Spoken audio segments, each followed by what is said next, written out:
살아계신 아버지 하나님, 오늘도 주님 전 앞에 나오게 하심을 감사드립니다. 우리의 첫 호흡이, 또 우리의 첫 마디가, 우리의 첫 눈뜸이 하나님을 바라보고 하나님을 고백하며 하나님께 온전히 나아가는 발걸음과 행동되도록 인도하여 주시옵소서. 하나님, 오늘도 변함없이 이 시간 가운데도 신음하며 또 고통 가운데 놓여 있는 우리 환우들을 위하여서 기도합니다. 하나님, 태어나면서부터 심장의 판막 이상으로 말미암아 온몸에 피가 온전히 돌지 아니하고 피가 다 중간에 쏟아져 나가는 우리 자녀를 불쌍히 여겨 주시옵소서. 피가 잘 생성이 되어도 온몸 구석구석에 잘 공급이 되어야 하는데 중간에 다 열려버려서 그렇지 못하는 가운데 있습니다. 아직은 별일이 없는 것 같아 보여도 몸을 무리하거나 또 장차 커 나아갈수록 더 많은 걱정과 우려가 있는데, 하나님, 그 작은 아이 가운데 함께하여 주셔서 하나님이 허락하시고 생성되는 그 피 가운데에서 하나님 어느 것 하나도 다 이렇게 다른 곳으로 소모되지 않고 온몸 구석구석으로 하나님이 창조하신 모든 지체 가운데로 잘 퍼져나갈 수 있도록 역사하여 주시옵소서.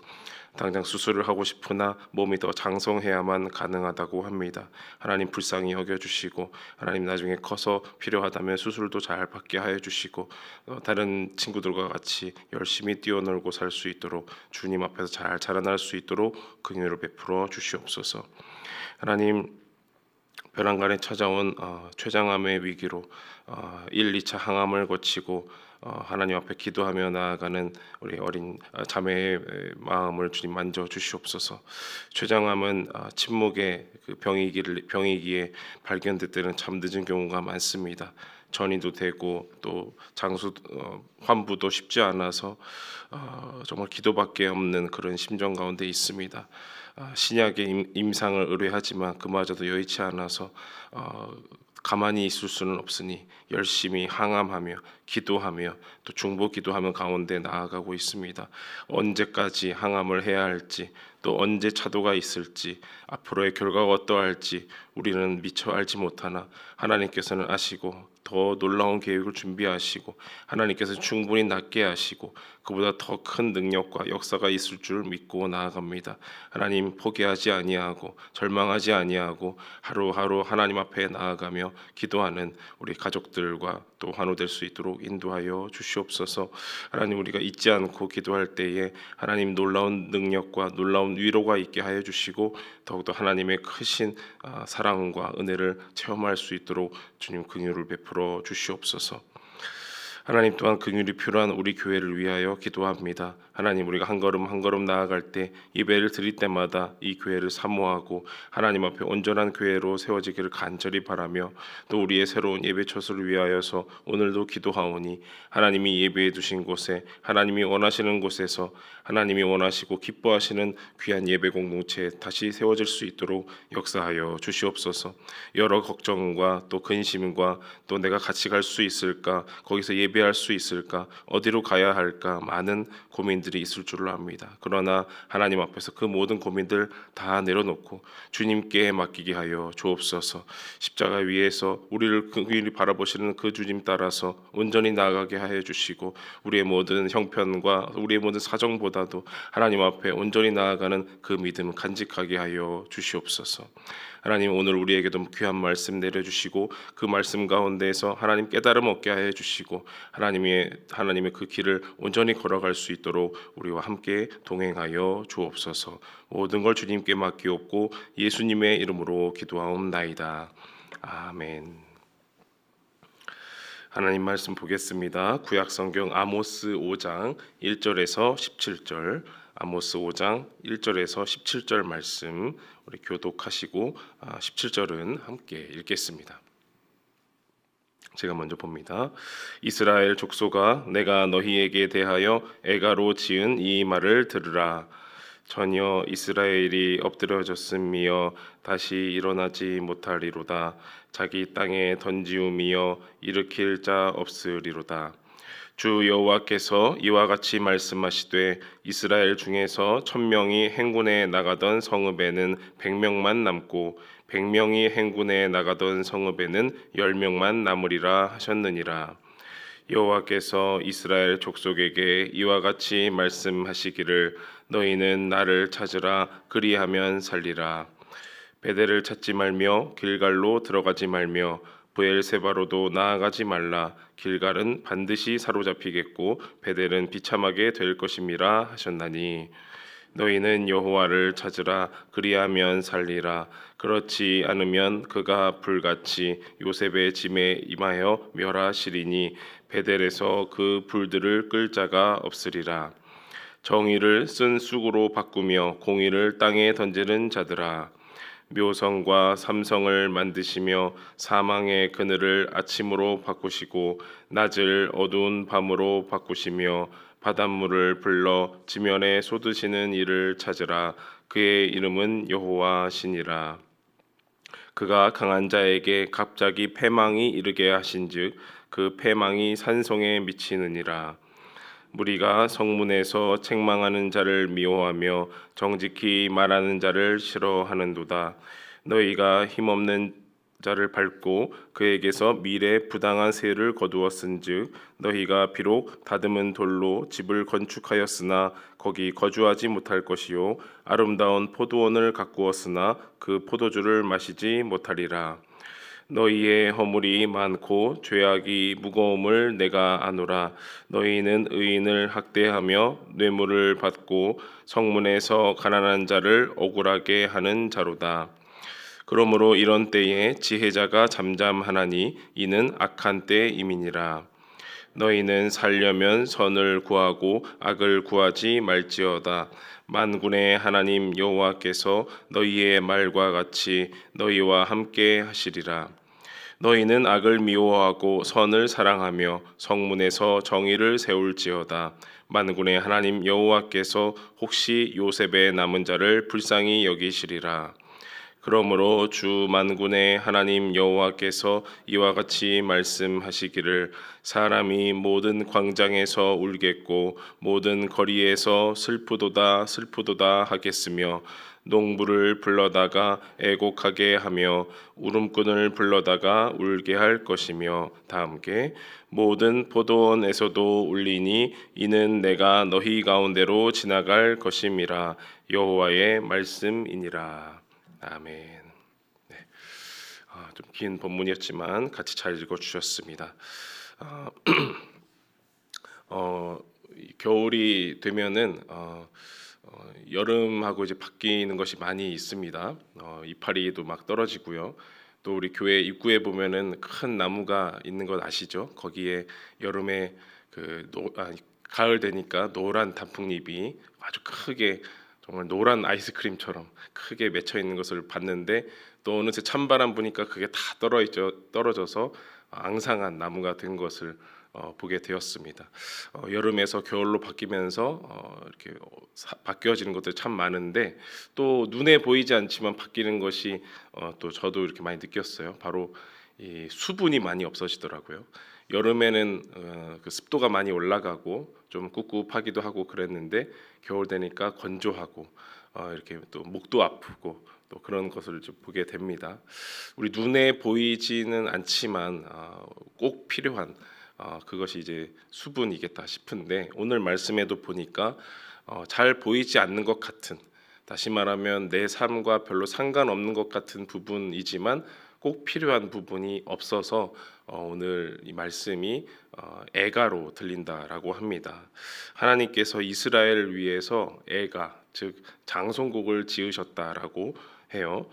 애가는 말 그대로 이제 슬픈 노래, 장송곡, 장례식장에서 부르는 노래인데 하나님께서 이스라엘을 위하여서 이 애가를 지으셨다. 그래서 그 애가를 들려주어라라고 아모스를 통해서 말씀해 주셨습니다. 하나님께서 이스라엘을 참으로 사랑하시고 그 선민으로 여기시는데 그들에게 왜 파멸과 재앙을 주시면서까지 이 애가를 부르게 하시는가 보면은 16절 17절 그들이 우는 모습이 이제 나오죠. 16절 17절 보면 그러므로 주 만군의 하나님 여호와께서 이와 같이 말씀하시기를 사람이 모든 광장에서 울겠고 모든 거리에서 슬프도다 슬프도다 하겠으며 농부를 불러다가 애곡하게 하며 울음꾼을 불러다가 울게 할 것이며 모든 포도원에서도 울리니 이는 내가 너희 가운데로 지나갈 것임이라. 여호와의 말씀이니라. 하나님께서 그들 가운데로, 그들의 포도원 가운데로, 그들의 사는 성읍 가운데로 지나가신다. 그들이 울 것이다. 이렇게 말씀을 하십니다. 옛날에 아브라함의 그 횃불 언약에 보면 새를 쪼개어서 횃불이 그 가운데로 탁 지나가는 모습을 창세기에서 여러분 기억나실 겁니다. 그런데 보면은 그 하나님이 주신 그 언약을 지키면 살 것이나 지키지 않으면 이 쪼개어진 새처럼 될 것이다라는 그런 말인데요. 하나님이 그들 가운데로 지나가신다라는 것은 그들이 곧 파멸할 것이다라는 그런 슬픈 말씀인 것이죠. 그런데 하나님께서는 이 사랑하는 자녀들, 이 선민 이스라엘에게 왜 재앙을 주시는가라는 질문입니다. 하나님은 이스라엘에게 왜 재앙을 주시는가? 오늘 7절 말씀에서 알 수 있듯이 정의와 공의가 소멸되었다라는 겁니다. 7절 말씀을 보면 정의를 쓴 쑥으로 바꾸며 공의를 땅에 던지는 자들아 이렇게 나옵니다. 어머니가 해주시던 그 쑥떡 또 쑥으로 만든 그 음식이 생각나는데 가뜩이나 좀 쌉싸름한 그 쑥이 쓴 쑥 쓰다고 합니다. 먹기 힘들죠. 그만큼 정의가 못 먹을 것이 되었고 공의가 땅에 떨어졌다라는 것입니다. 정의와 공의는 무엇일까? 그 어원부터 보면 이 정의는 히브리어로 미시파트라고 합니다. 그러니까 재판에 필요한 그 공정한 절차를 의미합니다. 재판에 우리가 재판이 가까운 그런 어감은 아니지만 재판을 처리할 때에 공정하게 그 절차가 잘 진행되어야 또 공정한 결과가 나오지 않겠습니까? 그런 과정 자체를 다 정의, 이제 미슈파트다 이렇게 말을 하고요. 공의라는 말은 히브리어로 체데크라고 하는데 하나님과 내가 하나님과 올바른 관계에 있는 것을 기초해서 내가 이 땅에서 의로운 삶을 살아가는 것. 우리가 정의로운 사람, 의로운 사람, 오늘 성경에도 보면 의인 이렇게 나오는데요.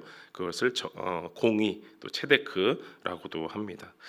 이게 개역 개정이나 또 옛날 개역 한글 성경을 이렇게 비교해 보면 정의, 공의가 이렇게 좀 바뀌기도 하고 또 어디에서는 정의를 의라고 부르기도 하고 해서 조금 헷갈릴 염려는 있지만 대부분 이 정의와 공의가 같이 한 세트처럼 나오기 때문에 이 뭐 재판하는 것 그리고 우리가 의로운 삶을 사는 것 이것이 분리되어서 보지 않고 통합적으로 보면 좋을 것 같습니다. 이 정의와 공의가 쓴 쑥처럼 땅에 떨어졌고 버릴 것이 되었다라는 거죠. 왜 그랬을까요? 그들에게 기도가 모자랐을까요? 그들에게 제사가 모자랐을까요? 어떤 봉헌이 모자랐을까요? 하나님께서는 왜 이 정의와 공의를 그렇게 대두하시는가? 그들은 기도와 제사가 넘쳐났지만 하나님께서는 그들의 제사를 거부하셨습니다. 거부하신 그 내용을 보면요. 5절에 보면 오늘 본문의 5절에 베델을 찾지 말며 길갈로 들어가지 말며 브엘세바로도 나아가지 말라. 길갈은 반드시 사로잡히겠고 베델은 비참하게 될 것임이라 하셨나니. 베델과 길갈과 브엘세바 전부 다 북이스라엘의 성소입니다. 그 여러 군데의 성소를 이제 만들어서 그곳에 금송아지를 세워서 우상을 숭배하게 한 거죠. 그래서 먼 사람들이 각자의 지역에 이렇게 적당하게 모일 수 있도록 그렇게 성소를 지어 놓은 것입니다. 제사를 드리러 가지만 그곳에 분향을 하고 기도를 하러 가지만 실상은 우상을 숭배하러 가는 여정이었다라고 나오는 거죠. 우리가 읽지는 않았지만 아모스 4장에서도 보면은 너희가 베델에서 범죄를 일으키고 아침마다 11조를 드리고 희생제사를 드리지만 그것이 다 죄를 짓는 것이다라고도 되어 있습니다. 이 같은 시대를 공유하는 아모스와 같은 시대를 공유하는 이사야 선지자의 말도 한번 보면요. 이사야 1장 12절 13절 말씀입니다. 우리 같이 한번 읽어볼까요? 시작. 너희가 내 앞에 보이러 오니 이것을 누가 너희에게 요구하였느냐? 내 마당만 밟을 뿐이니라. 헛된 재물을 다시 가져오지 말라. 분향은 내가 가증히 여기는 바요. 월삭과 안식일과 대회로 모이는 것도 그러하니 성회와 아울러 악을 행하는 것을 내가 견디지 못하겠노라. 내 앞에 보이러 온다. 헛된 재물을 가지고 왔다. 다시는 모이지 마라. 내가 너희들이 악을 행하는 것을 견디지 못하겠다라고 하나님께서 말씀하십니다. 제사도 잘못되었고 그 제사를 하러 오는 그들이 악을 행하는 것뿐이었기 때문에 하나님께서 견디지 못하겠다라는 겁니다. 그런데 이 이사야서의 내용은 남유다를 향한 내용이고요. 오늘 우리가 읽은 아모스의 내용은 북이스라엘을 향한 내용입니다. 우린 남유다가 최고고 북이스라엘은 나쁘고 이렇게만 생각하겠지만 실상은 똑같다. 하나님의 자녀라고 하지만 우상을 더 숭배하고 그 가운데에서 우상을 숭배하는 것과 함께 불의하고 악행을 일삼았다라는 것이죠. 이제 그 이스라엘의 불의한 삶, 죄악을 고발하는 내용을 찬찬히 좀 보도록 하겠습니다. 10절부터 13절을 읽어가면서 좀 볼 텐데요. 자, 10절 보시면 무리가 성문에서 책망하는 자를 미워하며 정직히 말하는 자를 싫어하는도다. 성문이라고 하는 곳은 재판을 하는 자리입니다. 그 성문에서 이제 장로들이 서서 억울한 사람들이 송사를 가지고 나올 때 그 성문에서 그 송사를 다 듣고 재판을 하는 곳이 바로 성문이죠. 정의와 공의가 펼쳐지는 곳이 성문인데 그곳에서 책망하는 자를 미워한다. 정직히 말하는 자를 싫어한다라는 겁니다. 그 재판의 공정한 절차를 들을 수 없다. 무시하는 자들이겠고 11절 보면 너희가 힘없는 자를 밟고 그에게서 미일의 부당한 세를 거두었다. 그래서 그들이 부를 축적합니다. 가뜩이나 부유한 자들이 더 부를 축적하고 없는 자들은 더 없이 살게 되는 그런 사회 시스템이 된 것이죠. 자신이 갖고 있던 것도 팔아서 다시 내가 그 땅에 빌어서 먹고 사는 그런 소작농으로 전락하게 되고 부자들이 더 판을 치게 된 겁니다. 부자들은 다듬은 돌집을 건축하고 포도원을 갖고 왔지만 먹지 못할 것이다 이렇게 말을 합니다. 이어지는 본문에서도 허물이 많다 너희는 의인을 학대한다라고 합니다. 너희는 허물이 많고 죄악이 무거움을 내가 아노라. 너희는 의인을 학대하며 뇌물을 받고 성문에서 가난한 자를 억울하게 하는 자로다. 그 성문의 기능을 눈여겨보면 우리가 볼 수 있고요. 그러므로 이런 때에 지혜자가 잠잠하나니 이는 악한 때의 임이니라.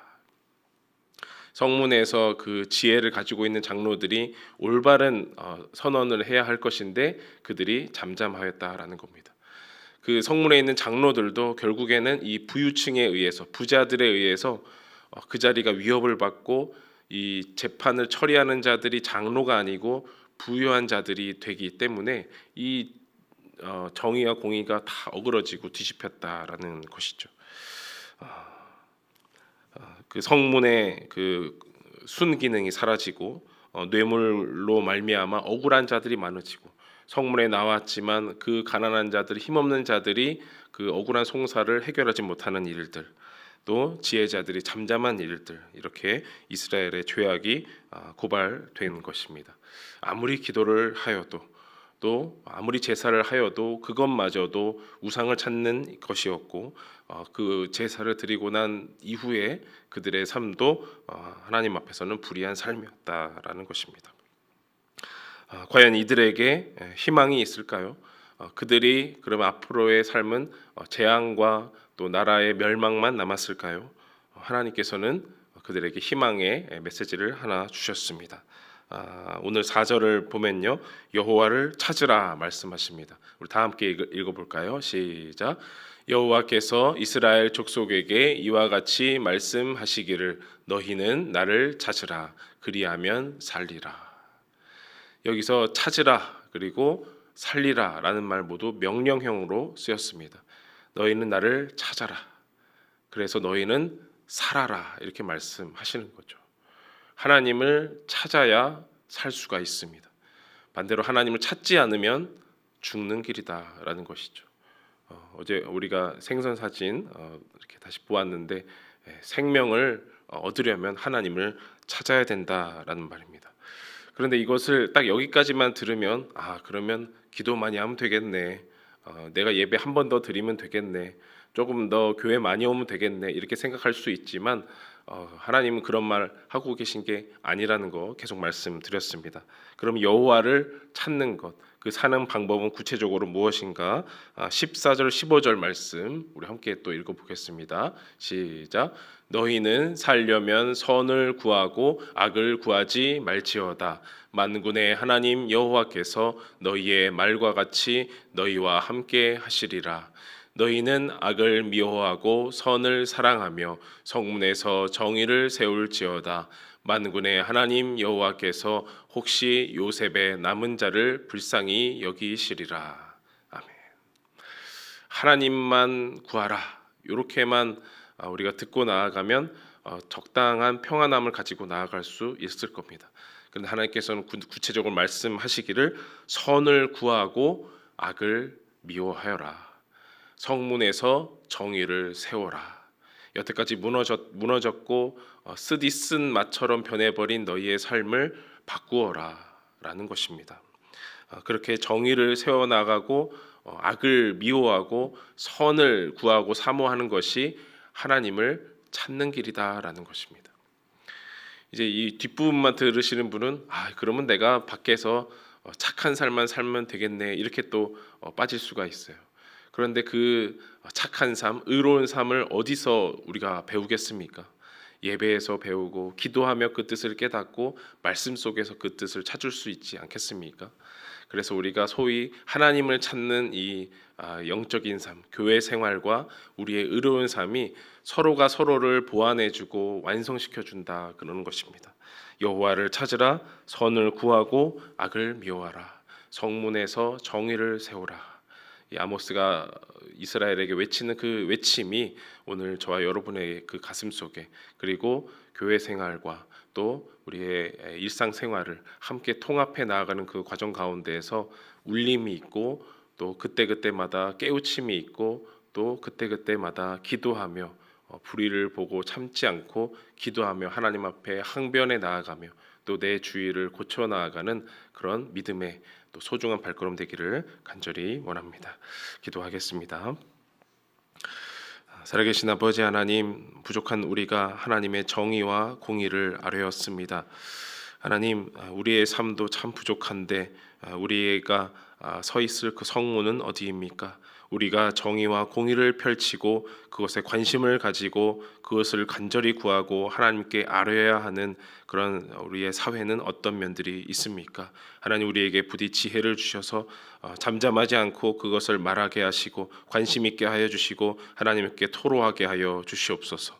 또 우리가 행동을 할 때는 행동하게 하여 주시고 주변에 또 정의와 공의가 무너져가는 것을 우리가 가만히 외면하지 않고 하나님께 온전히 털어놓고 또 내가 힘 닿는 대로 돕게 하여 주시옵소서. 그것이 곧 여호와 하나님을 찾는 길이며 내가 사는 길이며 우리 가정이 살고 교회가 살고 우리 이 나라가 사는 길일 줄 믿습니다. 하나님 우리 교회와 또 우리 이 나라를 살려주시고 하나님 앞에 온전히 생명을 얻는 귀한 공동체 되도록 인도하여 주시옵소서. 그 발걸음 온전히 걸어갈 수 있도록 우리 모두와 함께하여 주옵소서. 예수님의 이름으로 기도하옵나이다. 아멘. 계속해서 기도하며 나아가시겠습니다.